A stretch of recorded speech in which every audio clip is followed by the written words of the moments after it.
I would be presenting on cataract surgery in corneal scar.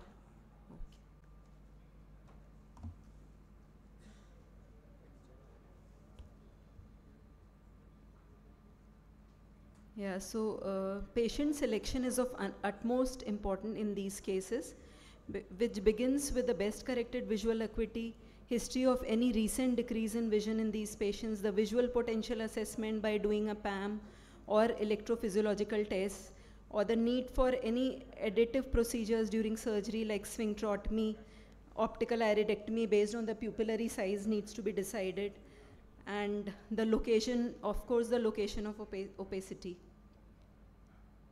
Despite doing careful pre-op assessments of uncorrected and best corrected spectacle visual acuity, it's sometimes difficult to differentiate the degree of blurry vision is attributable due to the cornea or due to lens. So here comes the role of RGP over-refraction. If a RGP over-refraction does not improve the vision at all, the likely culprit is the lens. Or if it improves vision, the likely cause is in the cornea. IOL power calculation is a major challenge in these situations, as we have seen earlier. So accurate axial length measurements can be done by optical biometers or A-scan ultrasonography in some cases, either by immersion or contact applanation techniques, B-scan in some of the cases where these two doesn't apply, by AB scan mode. The next major challenge is calculating the keratometry, which is sometimes very difficult because of irregular Myers. So one has to resort to pentacam imaging, used the case from the pentacam for these challenging cases. Patients with irregular corneas do tend to have hyperopic surprises, so one should err on the side of myopia. And one needs to counsel these patients about the risk of refractive surprises and the need for glasses, contact lens wear, or even DBR surprise, which can result in IOL exchange in such scenarios. So that coming to the type of IOLs, zero asphericity lenses are best suited for these conditions wherein the corneal asphericity is affected. So a three-piece IOL in the sulcus where there is inability to visualize the capsular excess edge or posterior capsular rupture, multifocals are best avoided. Toric lens are basically suited in cases of corneal opacity with regular astigmatism, and in eyes with paracentral opacity is better to avoid an IOL with small optic diameters. Some of the intraoperative aids are avoiding the site of incision at the site of scar, using coaxial illumination, as we will see in the further videos, and viscosurgical devices for improving visualization and increasing magnification, use of pupil expanders in the form of iris hooks or BX rings, dyes for improving the anterior capsular visualization, endoilluminators, as we have seen in the earlier videos. Surgical technique relies on again the relation to the opacity. One needs to decide about the site of incision. Capsular axis modification can be done by using higher magnification, by placing OVDs, and even manual rotation of the globe when one needs to see the site of rhexis in case of these scars. So another modification that can be done is using coaxial or retroillumination of the microscope during surgery, and use of endoilluminators, and use of IVTA in cases to identify the presence of vitreous in the anterior chamber.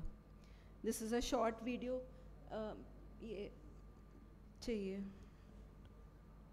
This is a cataract surgery in corneal scar.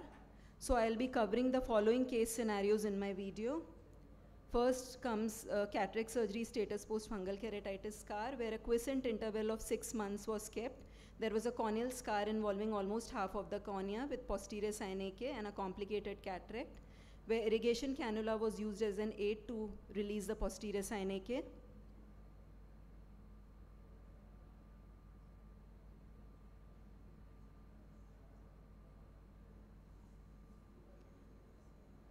Then the posterior attachment to the cornea was released using scissor, followed by iris hooks application and application of a trypan blue dye inside. Capsular excess was initiated and completed using intraocular scissors and rhexis forceps. The enlargement was done using a rhexis forceps here.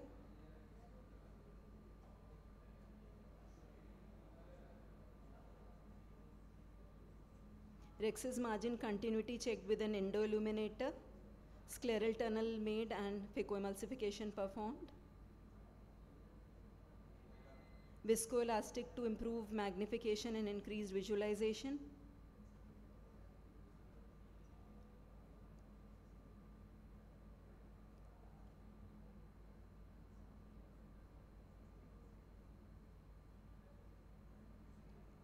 Use of retroillumination to complete epinucleus and cortical removal here.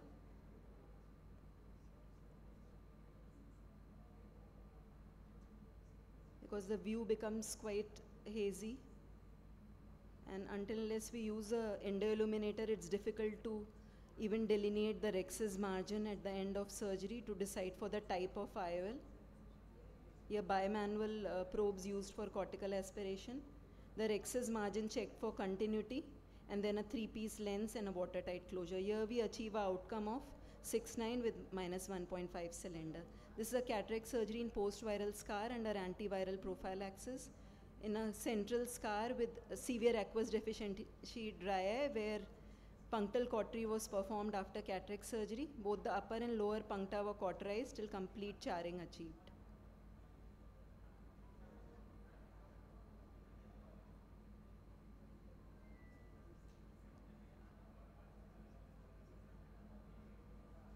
Post-operatively, this again cataract surgery status post-corneal scar, where the site of graft was avoided, a temporal incision was made, phaco was performed. So to conclude, addressal of ocular surface issues, one has to resort to even shame-plug imaging for calculation of DBR, addressing with punctal cauterization or plugging excision of the lax conjunctiva and presence of conjunctivocalysis, to avoid excessive irrigation during surgery, to avoid the site of scar and plan incision away from that site, use of pupil expanders, use of capsular stains for improving visualization, viscoelastic for improving visualization and magnification over the corneal surface, use of endo-illuminators in microscope, and retroillumination in microscopes for improving visualization, avoidance of premium IOLs, watertight closure by being non-hesitant in taking sutures, and counseling these patients to use RGP lenses or spectacles post-operatively. Thank you.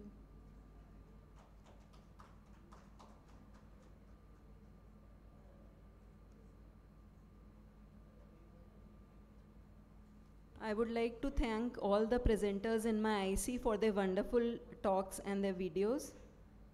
And I would like to thank the audience for coming in this first session of the day.